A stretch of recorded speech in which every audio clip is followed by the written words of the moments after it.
Hello friend, welcome to my YouTube channel. आज का video यही है non NPA non performing asset. NPA non performing asset bank का वह कर्ज है जो डूब गया हो और फिर से वापस आने की उम्मीद नहीं के बराबर हो, उसे एनपीए कहा जाता है। अगर बैंक को कर्ज की ईएमआई 3 महीने पर नहीं आती है तो उस अकाउंट को एनपीए घोषित कर दिया जाता है। तो नॉन परफॉर्मिंग एसेट वो कर्ज है कि जो क्या जिसके वापस उनमें आने की उम्मीद नहीं के बराबर है, उसे एनपीए कहा जाता है। अगर को कर्ज तीन बैंक को कर्ज की ईएमआई 3 महीने पर नहीं आती है तो उस अकाउंट को क्या कहते हैं? एनपीए एनपीए घोषित कर दिया जाता है।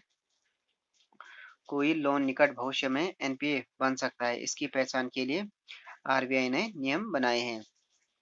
इसके तहत बैंकों को उनके लोन खातों को स्पेशल मेंशन अकाउंट एसएमए के तौर पर चिन्हित करना होता है।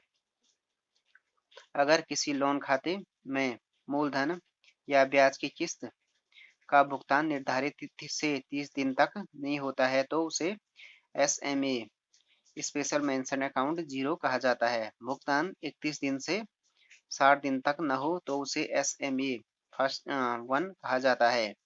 अगर मूलधन या ब्याज का भुगतान 61 से 90 दिन तक न हो तो उसे एसएमए 2 कहा जाता है। एनपीए के प्रकार 2009 में आरबीआई ने ग्रेनेड ग्रेडेड प्रोविजनिंग प्रणाली की व्यवस्था शुरू की, जिसके तहत एनपीए को 3 भागों में बांटा जा सकता है। एक हो गया सब स्टैंडर्ड संपत्तियां, दूसरा संदिग्ध संपत्तियां, तीसरी हानि वाली संपत्तियां।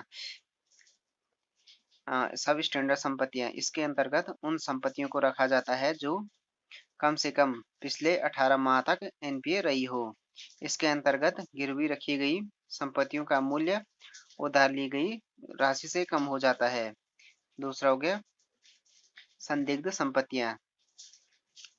इस वर्ग में उन संपत्तियों को रखा जाता है जो 18 महीने से अधिक एनपीए रही हो।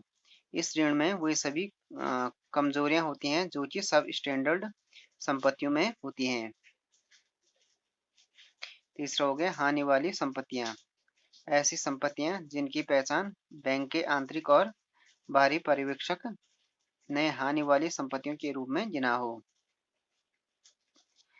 अब हो गया भारत में एनपीए बढ़ने के कारण। परियोजना के पूरा होने में विलंब के कारण ब्याज तथा मूलधन की किस्त भुगतान में देरी।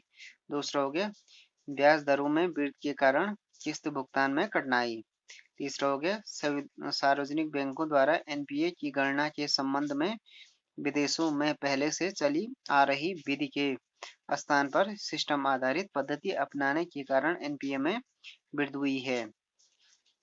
उसके बाद हो गया जानबूझकर ऋण न चुकाने वाले विलफुल डिफॉल्टर वालों की संख्या में बढ़ोतरी होना और ऐसे बकायेदारों के खिलाफ राजनीतिक दखल के कारण पर्याप्त कार्रवाई न होना। पांचवा हो गया 2008 में भारतीय कंपनियों को भी मंदी का शिकार होना पड़ा था।